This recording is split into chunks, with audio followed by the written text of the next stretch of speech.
the EWTN Global Catholic Radio Network presents Vatican Insider with Joan Lewis. Each week, Joan brings you news from inside the Vatican and the Church around the world, as well as interviews and answers to your questions. Now, here's the host of Vatican Insider, Joan Lewis. Welcome to Vatican Insider on a weekend that precedes a presidential inauguration, Martin Luther King Day, and the football game between Notre Dame and Ohio that will determine the U.S. Collegiate Football Championship. The news segment starts in a moment, and after that, stay right here for part 2 of my conversation with Benedictine Fr. Edward Linton, director of the Institute for Continuing Theological Education, called ICTE, at the Pontifical North American College. In part 1, that aired the weekend of January 4 and 5, we spoke about the importance of ongoing formation for all priests, the birth of ICTE, how priests can apply, the courses offered in the spring and fall, and who teaches those courses. We start part 2 by looking at what the Institute offers each fall, so stay tuned for that. Now the top stories of the week. Sunday, January 12th.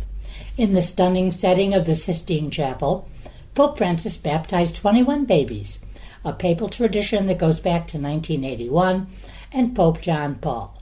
He greeted the families and encouraged them to let the children cry, make noise, and be fed. It's important that the children feel comfortable. The children are in charge, he said, and we must serve them. We must serve them with the sacrament and with prayers. He said the day was special for everyone. Each of you, parents and the church itself, are giving the greatest gift, the gift of faith, to the children. Help these children grow in faith, true humanity, and in the joy of family. And then, reflecting on one of the symbols of baptism, the Paschal candle, Pope Francis encouraged the parents and godparents to use candles in your everyday lives. When there is a problem or difficulty, light the candle to ask the Lord for grace for your family. Also Sunday. For 600 years, Spain has been home to the Gitano people. To mark this anniversary, Pope Francis sent a letter to the community encouraging them to face the future with hope and to become missionary disciples. The term Gitano evolved from the word Egyptano, meaning Egyptian, which was the old Spanish name for someone from Egipto, that is to say, Egypt. Monday, January 13th. Cardinal Pietro Parolin, Secretary of State, presided over a meeting in Amman, Jordan, with the pontifical representatives accredited to Bahrain, Egypt, the United Arab Emirates, Jordan, Iran, Iraq, Israel, Kuwait, Lebanon, Oman, the State of Palestine, Qatar, Syria, and Yemen. They spoke of the current crises in the region, the political and ecclesial situation in each country, the visible signs of hope in some of these areas, the serious humanitarian situation in which people most affected by the conflicts find themselves, the need for solidarity on the part of the international community, and the overwhelming need for peace. Tuesday, January 14th. Pope Francis's widely anticipated autobiography, Hope, hit bookshelves in 80 countries in 18 languages. Written over 6 years, it starts with Pope Francis's Italian roots and his ancestors' courageous migration to Latin America, and it continues throughout his childhood and youth, his vocation, adult life, and the whole of his papacy up to the present day. Wednesday, January 15th. There was a lot of color at the weekly general audience, a large group of chefs, entertainers, sporting groups, large numbers of religious, but the focus of the general audience catechesis was the truly serious moment of the day. Following up on his words at last week's audience, when the Pope said, in the strongest possible terms, I wish to dedicate this and the next catechesis to children, and to reflect in particular on the scourge of child labor. Well, Francis did just that, denouncing child abuse in the strongest possible terms he has ever spoken. Child abuse of whatever nature, he said, is a despicable act. It's a heinous act. It is not simply a blight on society. No, it's a crime. And it is a gross violation of God's commandments. No child should be abused. Even one case is already too many. Francis appealed to individuals and society to act concretely. He noted that many states and international organizations have already enacted laws and directives against child labor, but more can be done. For example, he said, we can avoid buying products from or investing in companies that exploit child labor. And then he asked, will we do our part? Also Wednesday, Pope Francis had an audience with the presidents and national directors of Caritas in Latin America and the Caribbean, who were attending a training course in Rome. He thanked those present for their efforts in consolidating processes aimed at fostering a culture of care, which we call safeguarding, and he described it as a duty to recognize human dignity and protect the vulnerable. Thursday, January 16th, the Holy See Press Office reported that Pope Francis fell at the Casa Santa Marta residence that morning, sustaining a bruise on his right forearm, but with no fractures. His arm has been immobilized as a precaution. Despite the incident, with his arm in a sling, Pope Francis continued with his scheduled audiences, including a meeting with the chair of the Committee on World Food Safety. He also received of the Argentine Priestly College of Rome and called on them to imitate the priestly example of the Gaucho priest, Argentine Saint Jose Gabriel del Rosario Broquero, by drawing close to the Lord through the Eucharist and by serving others. Our vocation, he said, is God's plan for our lives, what God sees in us, what stirs his loving gaze. Dare I say, it is, in a way, the love he has for us. Also Thursday, Pope Francis met with a delegation of the Muslim Bektashi Order of Dervishes from Albania, and he highlighted the critical role of interreligious dialogue in building a peaceful coexistence among peoples. In fact, the order entertains relations with the Catholic Church and the Holy See through the Dicastery for Interreligious Dialogue. Friday, January 17th, seminarians from Cordoba, Spain, spent the morning in an audience with Pope Francis, who spoke of the journey of life. On that journey, he said, the direction is towards heaven, to the ultimate encounter with Jesus. He repairs us when we get a flat tire in the middle of the road, and he welcomes us when fatigue overcomes us and we must stop to take a break. Without the hope that Jesus brings, he said, setting out on the journey of life would be madness. Using the example of their hometown saint, Pelagius from Cordoba, he encouraged the seminarians to persevere in the Lord's path, emboldened by the fact that Jesus will sustain them and give them strength to be sowers of hope. Also Friday, in the hours following the announcement of a ceasefire in Gaza, the Latin Patriarch of Jerusalem, Cardinal Pier Battista Pizzaballa, expressed his cautious optimism, touching on the fragile hope for the future and the urgent humanitarian priorities needed in the Gaza Strip. The ceasefire, he said, is the necessary turning point we needed. Well, those are the news highlights of this past weekend, but now stay tuned for the interview segment with Father Ed Linton, who heads ICTE, the Institute for Continuing Theological Education at the North American College in Rome. Have a lovely weekend and a special holiday on Monday.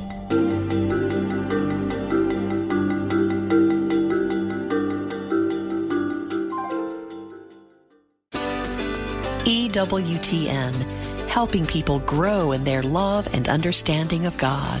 Listen to EWTN, listen to the Catholic stations, but turn away that mainstream media, that mainstream news. It's all nonsense. I come from a family of 16.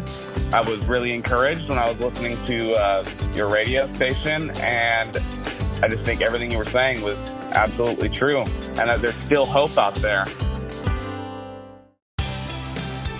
Wings is a weekly newsletter that's packed with program information, features, and updates of all that's going on at EWTN. To sign up, go to EWTN.com, click subscribe, enter your name and email address, and you'll start getting your wings every week. Get your wings today. It's the weekly newsletter from EWTN, the Global Catholic Network.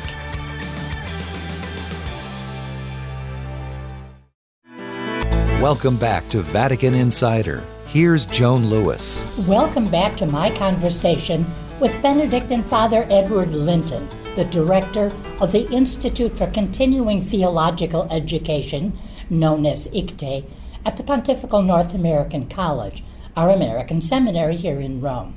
In Part 1, that aired the weekend of January 4 and 5, we spoke about the importance of ongoing formation for all priests.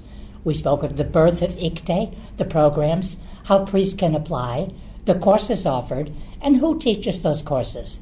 Father Linton explained how the courses are divided into spring and fall session.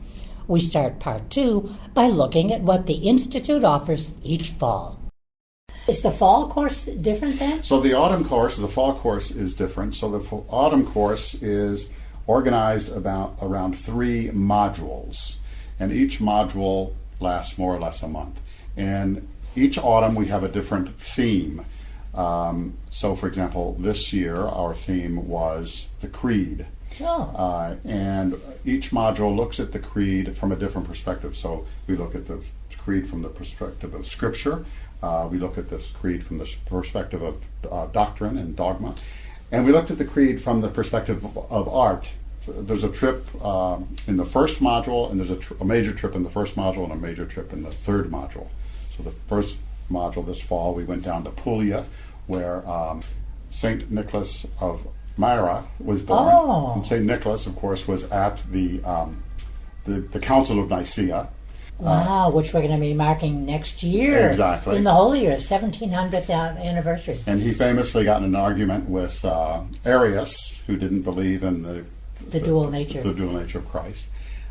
So that was the reason to visit the Puglia region of Italy.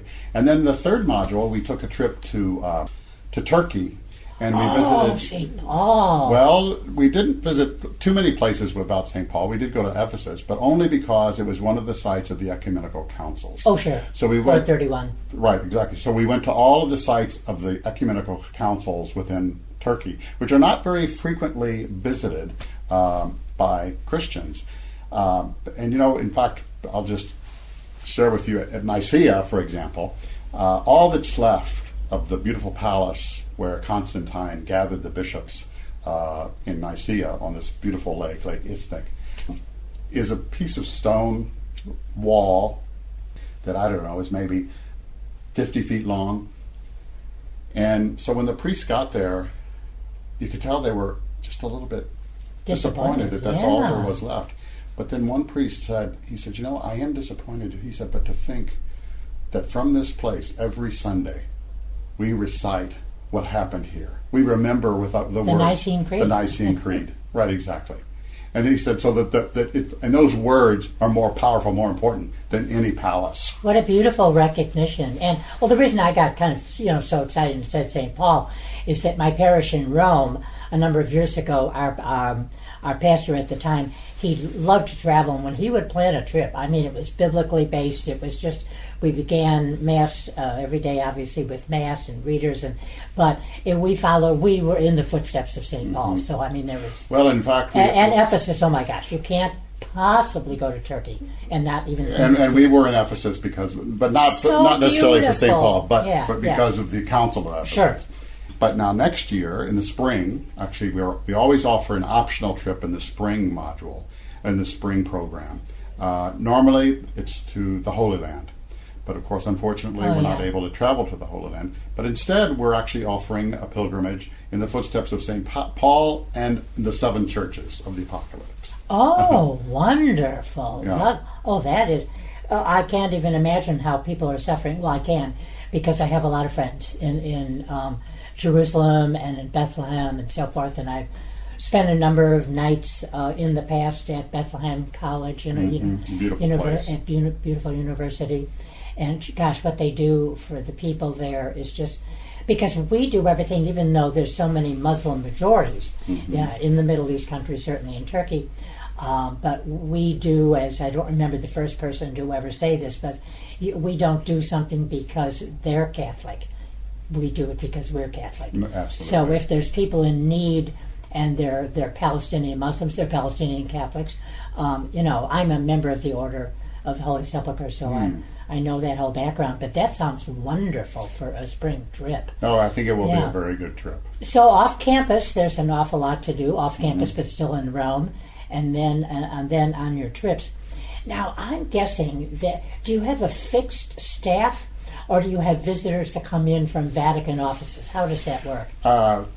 Both and. So the staff actually consists of myself and my assistant, Samantha Sapienza, and then, of course, our personale, or the housekeepers, who take care of the Casa O'Toole, which is a beautiful building, as you said. It's actually the oldest building on the campus of the North American College. Yeah. Dates back, I think, to the early 1700s. It was originally called the Villa Gabriele. I didn't know that. Yeah, it's got a fascinating history. But it's been all recently renovated. 2010 it was recently renovated. renovated. Yeah. So everybody has their own bathroom and shower. Well, who's O'Toole? It's a very or- generous family Yeah. who has helped the North American quite a bit. I always tell the priests it's not Peter O'Toole. Yeah, right. Let's get that straight. Yeah. Oh my gosh. So, do you have visiting guests from the Curia? Yes, Yeah. and then of course we bring in. I teach some courses myself, but most of the courses are taught by the best people I can find in Rome for their area. And then of course we also go to the various pontifical offices. Sure. To meet the people who work there. To hear what it's like to work in those offices from a priestly perspective. Sure. And then for the priests that are here on sabbatical to just sort of get an idea of how the Vatican works, to make it human for them.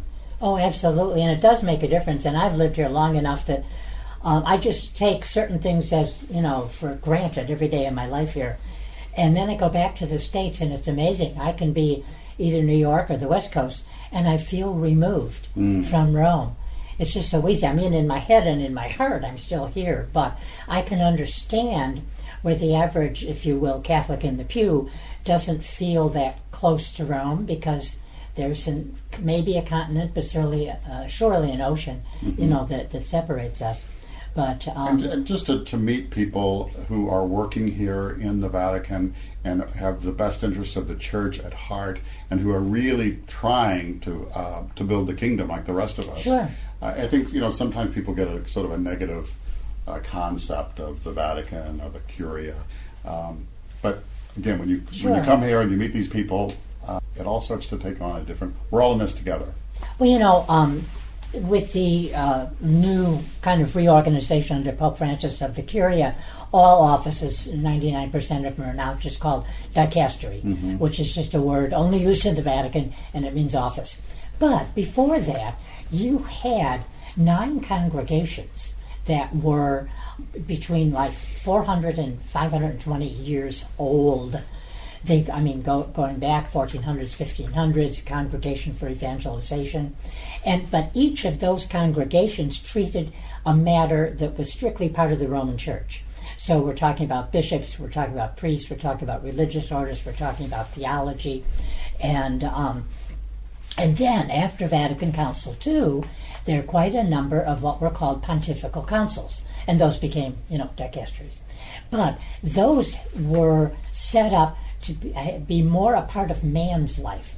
So you had the council today, the dicastery for family, laity, life, healthcare, spanning all of the interests, everything that is part of a man's life. And until recently, I'd like to think it's still there, the Vatican had a sports desk. And why not? I mean, the Pope's talking all the time. He receives, soccer players and everything else. And talks about the value of sports. So anyway, the O'Toole House has a long history. That's wonderful. It has a very long and interesting history. How many rooms are there? How many people do you have on average? We have about 30 rooms. Okay. Okay. And so a good number for us is about 25 priests on sabbatical. Oh, okay. So now, what do you share with the staff and seminarians of NAC? Meals or liturgy or what? So more or less, our institute at the Casa O'Toole sits apart from the seminary building, as you just said, Joan. And we have breakfast and supper, and our Mass and prayer times are all apart in our own chapel there at the Casa O'Toole, but we share lunch with seminarians. Oh, that's good. Down at the seminary refectory, and the priests always really enjoy that, and the seminarians do too. Well, it has to be a wonderful exchange. I mean, just the generations. Absolutely, and especially when they have a priest from their diocese who's there. Oh, yeah. It's a really good opportunity for them, being so far away from home, to reconnect with the diocese. So it's a great experience all the way around. Now, do you offer any kind of a little diploma or something like that? We do, yes. Oh, okay. All right. So our diploma is proudly on the walls, I'm sure, of many parish offices in the United States. Well, the bishop has to know that everybody went through everything. Precisely, right, to make the bishop. And also, I say the United States, but I'd like to point out, Joan, that we have priests also typically always from Australia and New Zealand. Oh, good. And Canada, as well as the United States. And then we also occasionally have priests from other English-speaking countries, Ireland, England, Scotland, Philippines. But that has to be interesting as well. Absolutely. A priest from the Philippines or Ireland exchanging ideas and what his parish does, for Lent or Christmas, and what happens in America. What a fascinating exchange. There's a lot of interesting, fabulous exchanges that go on. And I think this is what the priests, honestly, more than visiting the churches, more than seeing all the art, more than listening to what Ed has to say, just meeting one another and the exchange of ideas, I think, is what really stays with the priests who are on sabbatical, that they take home with them. You must watch them grow, too, in some ways, in the sense of how art has, from the beginning of 12 weeks to the end of 12 weeks, how the side trips, the trips in Rome, the ones outside of Rome, how the world of art has impacted their life in a way they never knew. This is just one of the most amazing things about my work, you're right, Joan, is just to see how this art affects these priests who will tell me, I never thought anything about Renaissance art or before I came here, and now it just takes on a whole new meaning for them to look at and to observe what these artists are trying to communicate about the mysteries of God. Oh, absolutely. And you must get feedback then after a trip. I suppose some people kind of contact you right away, and then other priests might, write several times a year. Mm-hmm, absolutely. And how they've used that. And some priests come back for multiple times too. Oh, good. Yeah, especially for the fall modules. A priest typically has a month's vacation, and so there are several priests who every 2 or 3 years will use their vacation to come to Rome and engage in one of our programs. Oh, that's wonderful. Now, before we close, are there any special plans for the Jubilee year, the programs, anything, that you've added to your programs? Well, right off the bat, on the spring of 2025, in January, when the priests get here, one of the first day trips that we'll take is to Anagni. Anagni, is a little town outside of Rome. Yeah. It's got a beautiful medieval church there with a crypt that they sometimes call the Sistine Chapel of Anagni, because it's all painted with this beautiful medieval paintings. And but that was the church where Boniface VIII was from, who declared the first. In 1300. Exactly, declared the first. That's what my book is. Jubilee. All about the Holy Year in Rome. So, and then throughout the year, we'll be doing, of course, going through the holy doors at all of the major basilicas. Sure. We'll be going to also, some of the places outside Rome, for example, Subiaco. Of course. A trip to Subiaco. They will also have a holy door. So we'll be going especially to the places where they have holy doors and walking through those doors to get this. Sure, and there will be papal events that you'll probably be able to attend, And I remember John Paul in the year 2000. He had the Wednesday general audience. There'd be 50,000 people. And we always go to the audience, and typically we have special seats, which is always very nice. Oh, sure. And they call us out. They announce that the I follow that when it comes up in the English language, papal greetings. So, I'm always supposed to, in my radio program, about halfway through, reintroduce my guest.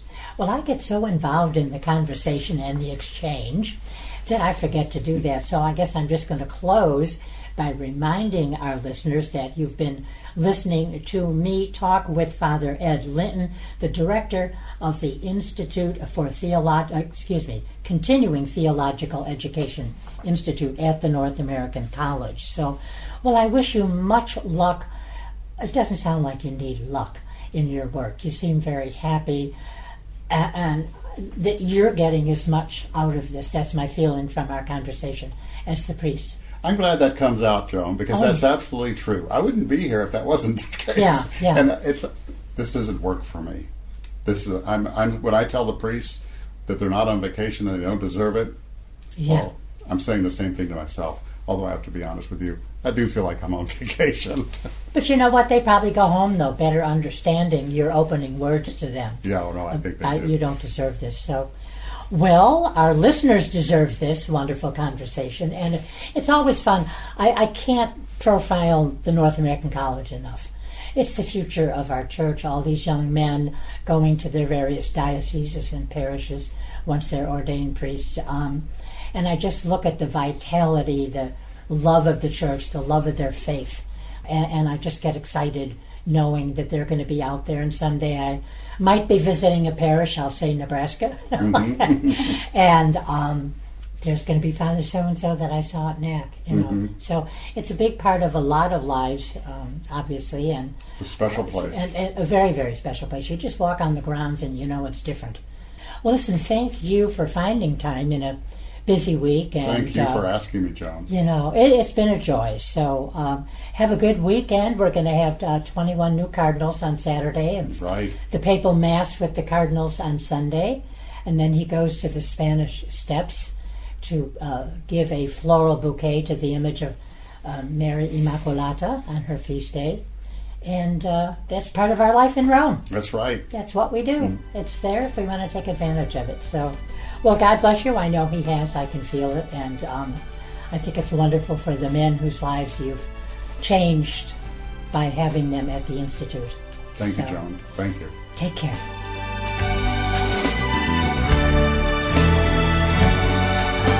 For more information on these stories or to check out Joan's blog and to ask her a question, go to EWTN.com. That's EWTN.com. Thanks for listening to Vatican Insider on the EWTN Global Catholic Radio Network.